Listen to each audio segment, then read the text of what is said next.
Acesse al.sp.gov.br e confira o número do canal na TV aberta. A TV Alesp chegou na nossa cidade. Agora ficou mais fácil acompanhar o que a Assembleia Legislativa e os deputados estaduais estão fazendo por toda a nossa região. A TV Alesp chegou pra você. É o trabalho dos deputados na sua TV.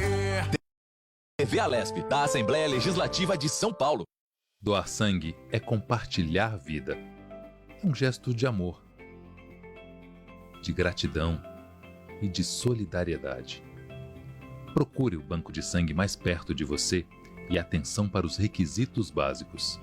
Estar em boas condições de saúde, ter entre 16 e 69 anos, pesar no mínimo 50 quilos, estar descansado e alimentado e apresentar documento com foto. Para mais informações, acesse o site da Fundação Pro Sangue. Compartilhe vida. Doe. Uma campanha da Rede Alesp, a TV do Legislativo Paulista.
Não deixe o Aedes aegypti estragar o seu verão.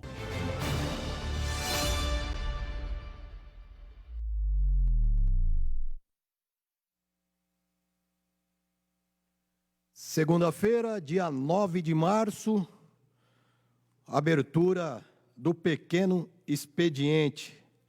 Presente o número regimental de senhoras deputadas e senhores deputados, sob a proteção de Deus, iniciamos os nossos trabalhos.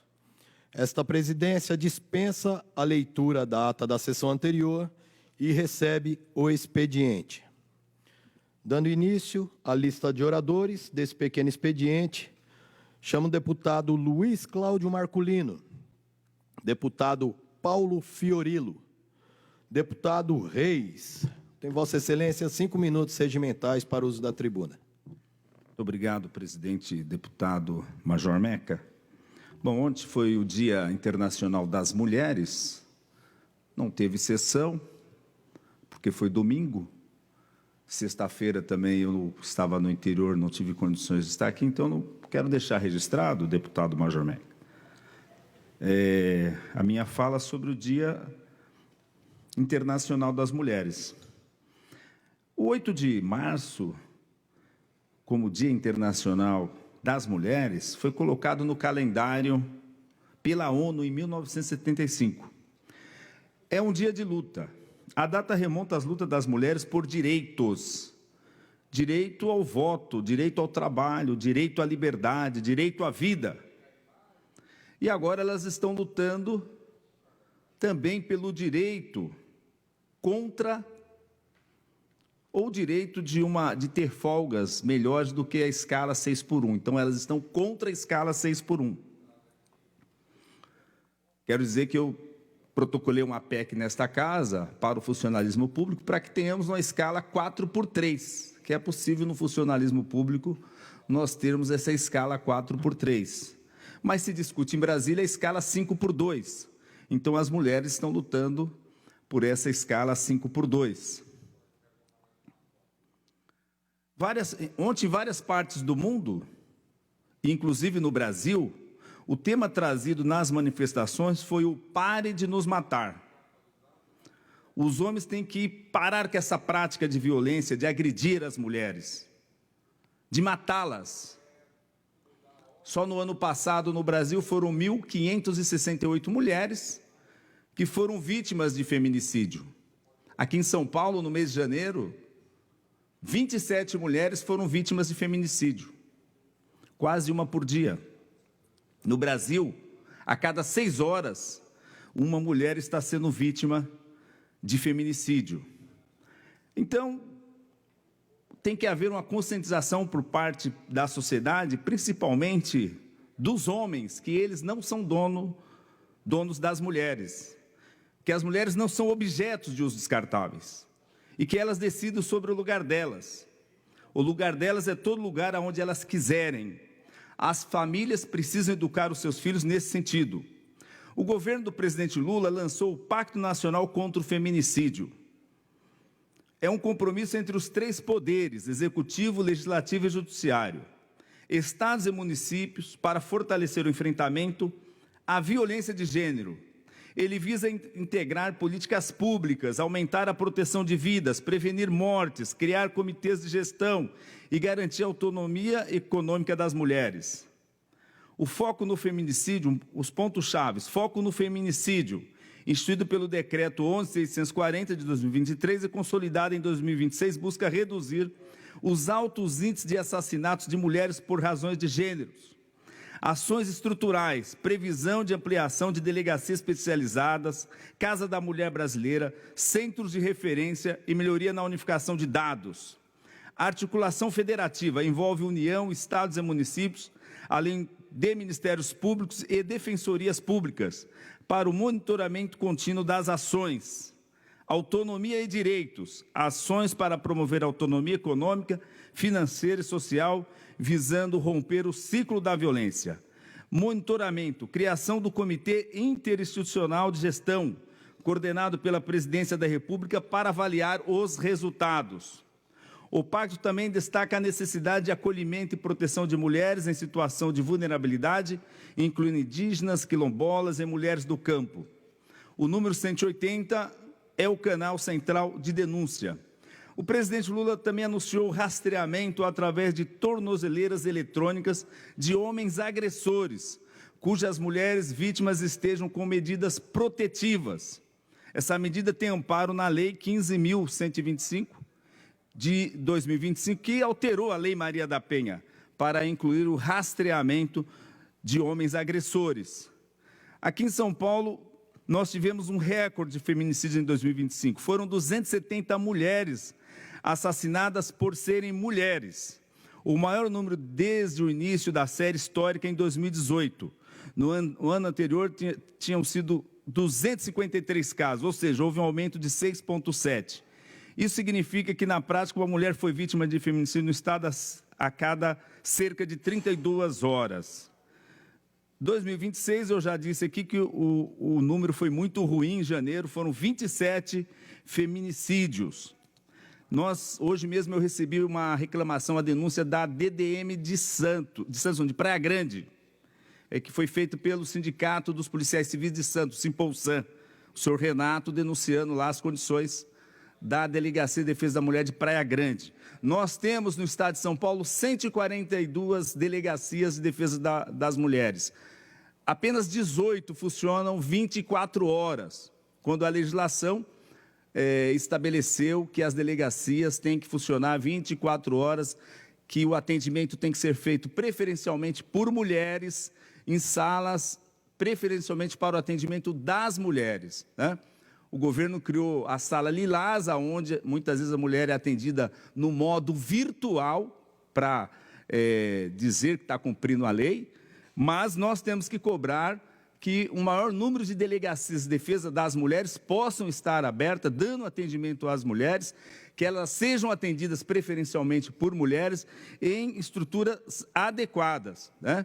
E, obviamente, denunciar o descumprimento, porque isso é uma lei federal, denunciar o descumprimento da lei federal e cobrar o governo, né, que fez um corte também de 54% no orçamento na pasta de política para as mulheres. Então, o dia 8 de março, o Dia Internacional da Mulher, ou das Mulheres, é um dia justamente para fazer essas reflexões e cobrança, porque não tenho muito o que comemorar, né? Esse alto número de feminicídios, estupros coletivos, atentados contra as mulheres na sociedade brasileira, a sociedade internacional não pode aceitar de forma alguma esse tratamento com as mulheres. Muito obrigado, senhor presidente.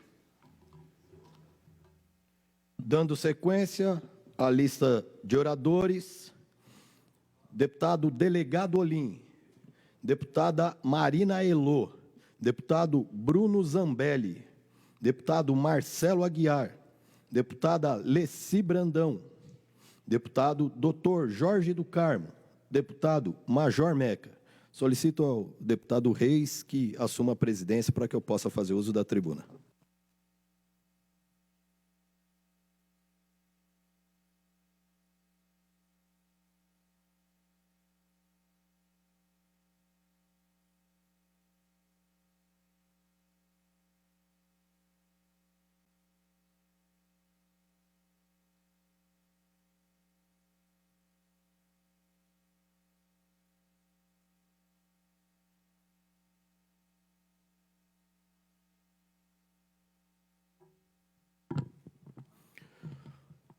Boa tarde, presidente, deputados, todas as deputadas, as funcionárias que estão nessa casa hoje, nossos irmãos policiais militares, que garantem o nosso trabalho.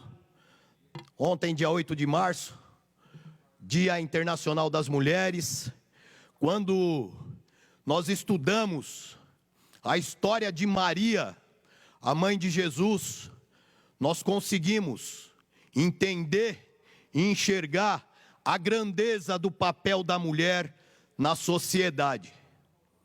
E o dia em que o homem tiver o mínimo de dignidade, ele deixará de tratar como vem tratando as mulheres do nosso estado, do nosso país e de todo o planeta. Assim como as mulheres, o povo do estado de São Paulo vem sofrendo muito. Sofrendo com a violência que vem se disseminando com o avanço do crime organizado, com a ousadia dos criminosos. E esse sofrimento ao qual é submetido hoje o povo do nosso estado, o povo brasileiro, há uma categoria que também vem sofrendo muito, que são os nossos policiais. São os anjos da guarda que zelam pela nossa vida, que zelam pela segurança da nossa família. Esses homens e essas mulheres vêm atravessando um período de profundo sofrimento no estado de São Paulo. No início desse meu segundo mandato legislativo, eu estou no segundo, eu tive o primeiro, onde eu fui oposição ao governo do PSDB, do governador João Dória, por não haver nenhuma possibilidade de construção de canal de comunicação com o governo, para que nós pudéssemos levar ao conhecimento do governador, dos secretários, a situação de sofrimento, a situação caótica que atravessa os policiais do estado de São Paulo. No início do meu mandato, agora, com o governador Tarcísio de Freitas, qual foi a nossa avaliação? Vamos trabalhar, porque ninguém faz nada sozinho. Há sempre uma equipe ao seu lado. E eu e a minha equipe trabalhamos sim, como situação ao lado do governo, com o objetivo de construir e aprovar bons projetos aos nossos irmãos de farda, a todos os policiais do estado de São Paulo.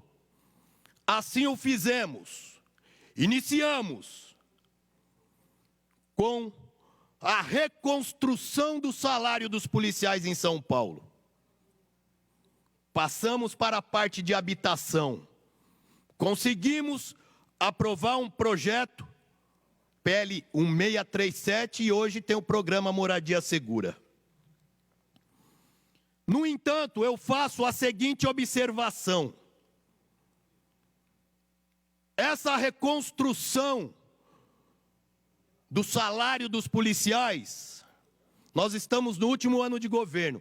Até o presente momento, não se concretizou.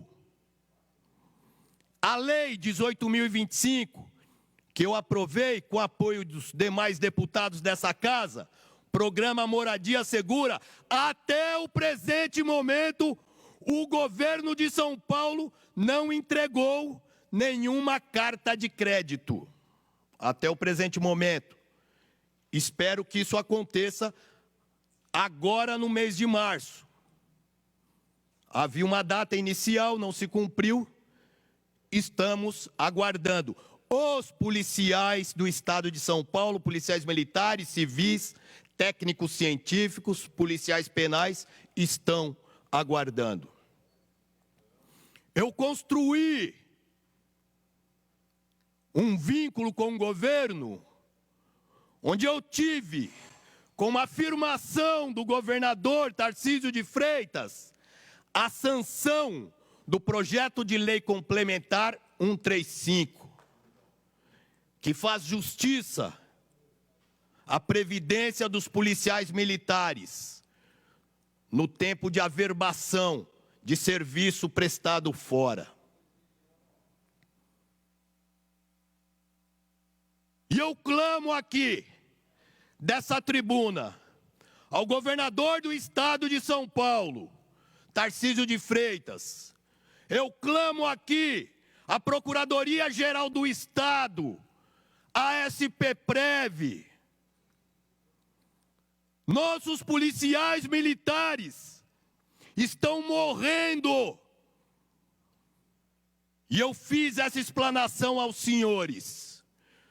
Morrendo de extremo desgaste físico e psicológico, com os mais variados tipos de doença. E cada dia que passa é um policial a menos nas fileiras da Polícia Militar do Estado de São Paulo. A cada dia que passa. O governo não pode se posicionar de forma a dar as costas aos policiais do Estado de São Paulo. Isso não pode acontecer. São vidas que estão se esvaindo. São vidas que estão se perdendo. Policiais praticando suicídio. Policiais entrando em depressão. Um altíssimo número de separações conjugais. Pelo fato do policial, dos 31 dias do mês, ele trabalha os 31 dias, ele trabalha todo dia, com uma carga diária mínima de 12, 14 horas. Qual ser humano suporta um peso de atividades como essa? Como eu já expliquei, em inúmeras reuniões dentro do Palácio dos Bandeirantes e em outros lugares, sobre as peculiaridades da atividade policial, que muitos não respeitam. O governo nunca respeitou. Mas nós cremos que em algum momento o governo virará essa chave e os policiais começarão a ser respeitados nesse estado, pois estão doando a sua vida, a sua saúde ao povo do nosso estado. Nós continuaremos a nossa batalha, nós não desistiremos, porque essa é a missão que Deus nos deu. Muito obrigado. Chamo para fazer uso da palavra o deputado Suplicy.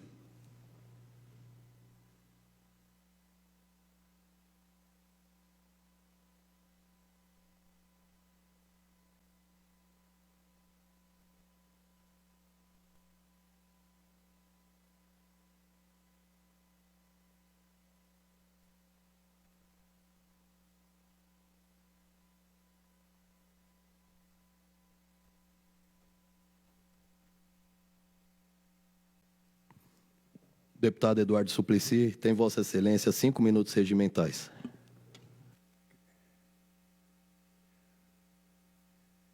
Caro presidente, deputado Major Merca, deputado Reis, também creio ser importante enaltecer o Dia Internacional das Mulheres.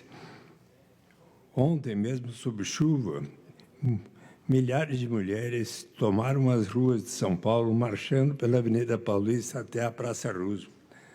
Não estavam ali para celebrar uma data simbólica, mas para lembrar que o 8 de março existe porque mulheres foram historicamente exploradas, silenciadas e vítimas de violência, e porque decidiram transformar essa indignação em luta por direitos, dignidade e igualdade.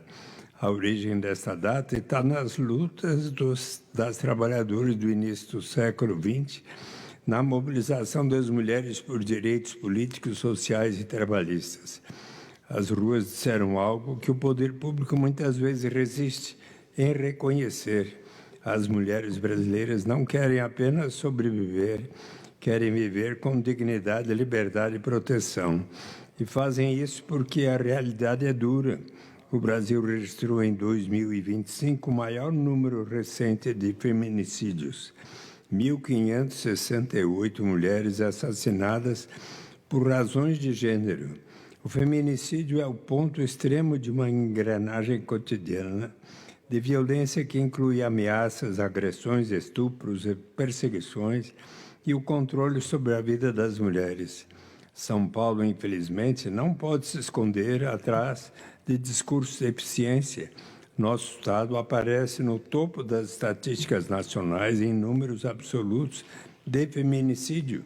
Foram 270 em 2025. Janeiro de 2026 já registrou 27 feminicídios. Ontem mesmo, Dia Internacional da Mulher, uma mulher foi assassinada pelo companheiro na capital paulista. É intolerável. Por isso, não basta lamentar, é preciso cobrar a responsabilidade do Estado. A violência contra as mulheres não será enfrentada com campanhas episódicas ou discursos protocolares. Ela exige rede de proteção, prevenção, atendimento, humanidade, casas-abrigo, delegadas estruturadas e políticas públicas consistentes. E é justamente nesse ponto que o Estado falha. O projeto de orçamento para 2026 do Estado de São Paulo reservou apenas 16,5 milhões de reais para a Secretaria de Políticas para a Mulher. Além disso, dados divulgados pela imprensa indicam que cerca de 70% do orçamento destinado ao enfrentamento da violência contra a mulher em 2025 não foi executado. Diante da escalada dos feminicídios, isso representa uma grave omissão institucional. Também não podemos ignorar que a misoginia segue entranhada na sociedade brasileira. O recente caso de estupro coletivo de uma adolescente no Rio de Janeiro chocou o país e expôs mais uma vez a brutalidade de uma cultura de violência e impunidade que ainda precisa ser enfrentada. Esse debate também exige reconhecer a dimensão racial da violência de gênero. As mulheres negras são as mais vulnerabilizadas. Segundo o Fórum Brasileiro de Segurança Pública, 62,6% das mulheres das vítimas de feminicídio entre 2021 e 2024 eram mulheres negras. O Atlas da Violência mostra que elas representam mais de 2/3 dos homicídios femininos no país e enfrentam um risco significativamente maior de serem assassinadas. Por isso, neste 8 de março, nossa obrigação republicana é transformar a indignação em ação, é exigir do governo do Estado um plano efetivo de enfrentamento ao feminicídio, a recomposição do orçamento da Secretaria de Políticas para a Mulher, a ampliação da rede de proteção e políticas públicas que considerem as desigualdades de gênero, raça e território. Quinta-feira à noite, tive a felicidade de participar no Hall Monumental, aqui da Lesp, da abertura de exposição Mulheres, Flores e Resistência, onde pude apreciar belas telas de Vanessa Delbel e do Pacto Quaglia e o maravilhoso biombo da existência feminina que trouxemos para o plenário do dia. Fiquei também muito impactado com a fala da advogada doutora Gláucia Colebrusco, a qual gostaria de reproduzir aqui como uma forma de homenagear todas as mulheres das pessoas da doutora Gláucia e da artista Vanessa Delbel, que estiveram aqui com Emerson Freitas, curador da exposição. A doutora Gláucia disse: falo hoje a partir de um lugar muito específico. Sou mulher branca, advogada feminista que atua diariamente com casos de violência contra a mulher, em geral violência doméstica e de gênero. E talvez por isso a arte sempre me atravessa de forma tão profunda, porque ela revela aquilo que muitas vezes o direito demora a enxergar. Aqui está os quadros da exposição Mulheres, Flores e Resistência, com as belas telas da Vanessa Delbel, do Paulo Quaglio e o maravilhoso biombo da existência feminina. E, então, biombo que Vanessa apresenta nos convida a olhar para as mulheres em sua pluralidade. Aqui aparece, por exemplo, Maria da Penha, farmacêutica cearense, cuja história de violência doméstica levou à condenação do Brasil no sistema interamericano e à criação da Lei Maria da Penha, marco na proteção das mulheres, vivenciou a violência doméstica no corpo, tornando-se um símbolo e uma mulher com deficiência. Nise da Silveira, médica psiquiatra brasileira que revolucionou o tratamento em saúde mental ao substituir métodos violentos por práticas terapêuticas baseadas na arte e na escuta. Berta Lutz, bióloga, diplomata e uma das principais líderes do movimento sufragista brasileiro, fundamental para a conquista do direito de voto das mulheres. A mulher queer, representação das identidades dissidentes que desafiam normas de gênero e sexualidade, ampliando formas de existência e expressão das mulheres. A criança indígena, símbolo das mulheres originárias e da continuidade dos saberes ancestrais, lembrando que a luta das mulheres também atravessa território, cultura e memória. Além da diva Linker, cantora e compositora brasileira, mulher trans, preta e periférica, cuja trajetória artística afirma identidade e resistência em novos lugares de visibilidade. Mulheres que não cabem em uma única definição, que representando apenas um extrato de nós, porque somos diversas. E talvez seja justamente por isso que eu não queira falar de a mulher, mas das mulheridades. Somos diversas, plurais, atravessadas por histórias e territórios, corpos e resistência diferentes. Somos jovens, idosas, ribeirinhas, urbanas, com deficiência somos muitas. Diariamente observo como a violência de gênero ainda tenta silenciar essas resistências. Vejo como o sistema de justiça muitas vezes ainda reproduz vieses e resistências que nós, mulheres, enfrentamos todos os dias, dificultam nossos acessos e nossas sobrevivências. Por isso, diz ela, acredito profundamente que nossa luta precisa ser coletiva. Trocar experiências fortalece nossa técnica, amplia nossa incidência institucional, nos torna mais potentes na defesa das mulheres.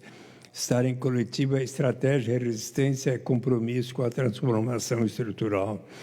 A obra da Vanessa nos lembra exatamente disso. Somos muitas e que uma que veio antes de mais nada, antes de nós, abriu um espaço para que outras pudessem existir. Mas é preciso ter manha, é preciso ter graça, é preciso ter sonho sempre.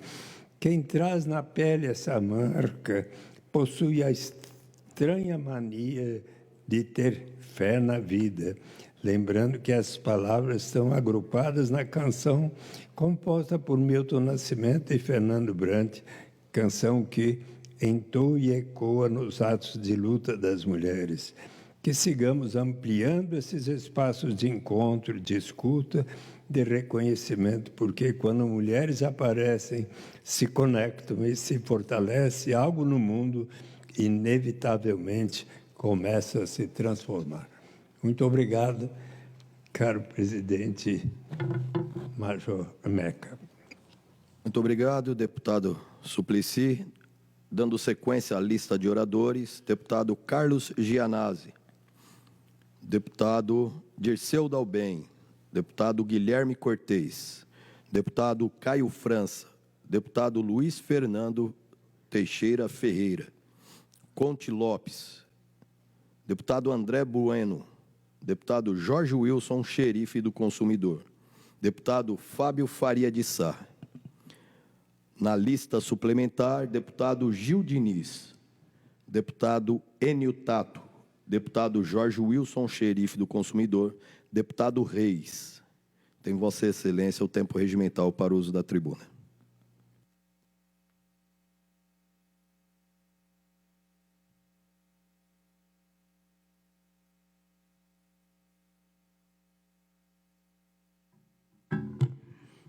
Presidente, deputado Major Meca, eu me inscrevi novamente para falar nesse pequeno expediente, para deixar registrado para todos os servidores públicos, todos os servidores que trabalham não só no Executivo, mas também trabalham, por exemplo, no Tribunal de Contas, nas universidades do Estado, na Defensoria Pública, no Tribunal de Justiça, no Ministério Público, todos servidores que tenham carreiras e que em suas carreiras tenha classe ou nível. Classe ou nível. Porque o governo tinha aprovado aqui, quer dizer, o governo aprovou aqui em 2020, a Lei 354 de 2020, e ele colocou que o servidor, para receber o seu salário com a integralidade do cargo, ele tinha que ter 5 anos no cargo, classe ou nível. Então, nós temos, por exemplo, professores que têm níveis em suas carreiras. Nós temos auditores, funcionários dos tribunais, do Tribunal de Justiça, do Tribunal de Contas, que têm níveis. Os funcionários da Polícia Civil, que têm classe, da Polícia Penal, que tem classe e tem nível. E nós entramos com uma ação declaratória de inconstitucionalidade no Supremo Tribunal Federal, através do Diretório Nacional do Partido dos Trabalhadores, porque aprovamos uma lei aqui para sanar essa inconstitucionalidade, porque a Constituição Federal fala de 5 anos no cargo e o governo do Estado de São Paulo colocou, além do cargo, classe ou nível. E por 10-0, esse termo classe ou nível foi derrotado no Supremo Tribunal Federal. Ou seja, no julgamento da ADIM, Nós vencemos o governo por 10-0. Só que vários servidores estão reclamando que, mesmo após a decisão do Supremo, eles estão voltando. Então, por isso, eu tive 2 vezes na SP-Prev, tive a semana passada, e aí marquei uma audiência com a presidente da São Paulo Previdência, e hoje eu fui recebido lá pela doutora Marina Brito, que é a presidente da São Paulo Previdência, o vice-presidente, o senhor Leonardo Mota, a senhora Karina, diretora de benefícios, e o senhor Rodolfo, que é coordenador dos trabalhos da São Paulo Previdência. E levei essas reclamações que estão chegando a mim por servidores e pelos sindicatos. O próprio sindicato dos policiais penais, o presidente dele, o senhor Fábio Jabá, trouxe essa reclamação de que policiais penais estavam se aposentando, estava em um nível e aí acabou voltando para o outro, para o anterior. O que ela me falou é que pode sim ter acontecido erros, mas que esses erros estão sendo corrigidos, que eles estão sim atendendo à decisão do Supremo Tribunal Federal. E com relação aos servidores que se aposentaram anteriormente à decisão do Supremo Tribunal Federal, que eles estão aguardando um parecer da Procuradoria-Geral do Estado, da PGE, inclusive vai ser objeto de um requerimento de informação do meu mandato para a Procuradoria-Geral do Estado, para saber em que tempo que eles vão mandar esse parecer para a SP-Prev, para garantir a segurança jurídica nas decisões da SP-Prev para os funcionários que se aposentaram anteriormente à decisão do Supremo. No meu entendimento, a lei, esse termo classe ou nível, nasceu morto desde o primeiro dia, né? Então, o que precisa se decidir é se um simples requerimento do servidor que teve o seu direito prejudicado, a SP-Prev possa acatá-lo e fazer a revisão. Só que, para ela fazer isso, ela está aguardando esse parecer da Procuradoria-Geral do Estado, da PGE, né? Então, nós vamos sim cobrar a PGE o quanto antes esse parecer, mas para aqueles que se aposentaram após a decisão do Supremo, o Supremo decidiu, no dia 8 de dezembro do ano passado, que esse termo classe ou nível é inconstitucional. Para esses que estão se aposentando após a decisão do Supremo e estão tendo seu direito não reconhecido, estão sendo despromovidos, eles podem fazer um requerimento, pode mandar até por e-mail, foi o que ela me falou.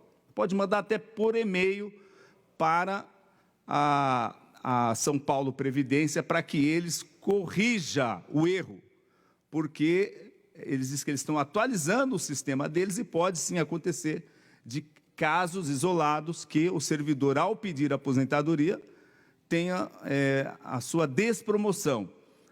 E no caso das universidades do Estado, o procedimento é feito pela própria universidade. Então, nós vamos questionar também os servidores das universidades do Estado se o órgão deles, o RH deles, está cumprindo essa decisão do Supremo Tribunal Federal de que o servidor não pode mais ser despromovido, ele não pode voltar mais na carreira, como acontecia anteriormente ao julgamento da ADI 7676 de 2023. Então, para deixar registrado aqui, senhor presidente, que os pleitos que chegaram ao nosso mandato, nós fizemos as diligências, fomos até a SP-Prev, estamos cobrando que os órgãos possam dar orientação aos seus funcionários para que isso não aconteça.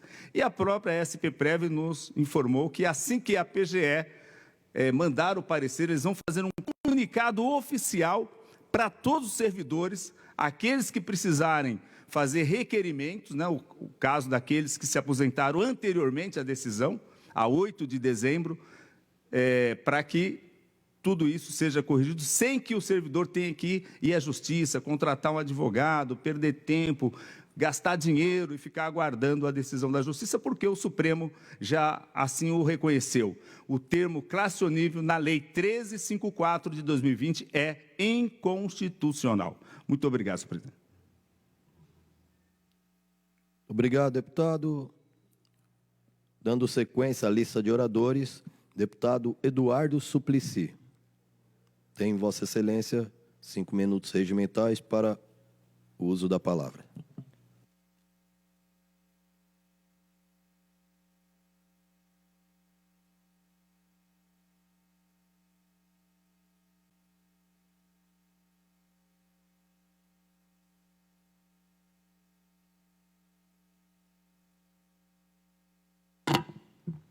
Prezado presidente Major Meca, senhoras deputadas, senhores deputados, eu aqui avalio como importante uma análise do núcleo São Martinho de Lima, que está por ser fechado. Com espanto, recebi a notícia de que a Prefeitura pretende fechar o núcleo de convivência São Martinho de Lima, na Mooca, que distribui diariamente mais de 400 refeições para pessoas em situação de rua.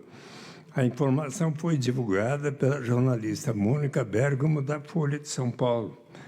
O núcleo de convivência existe no local há 30 anos. Teve o querido padre Júlio Lancelotti como fundador.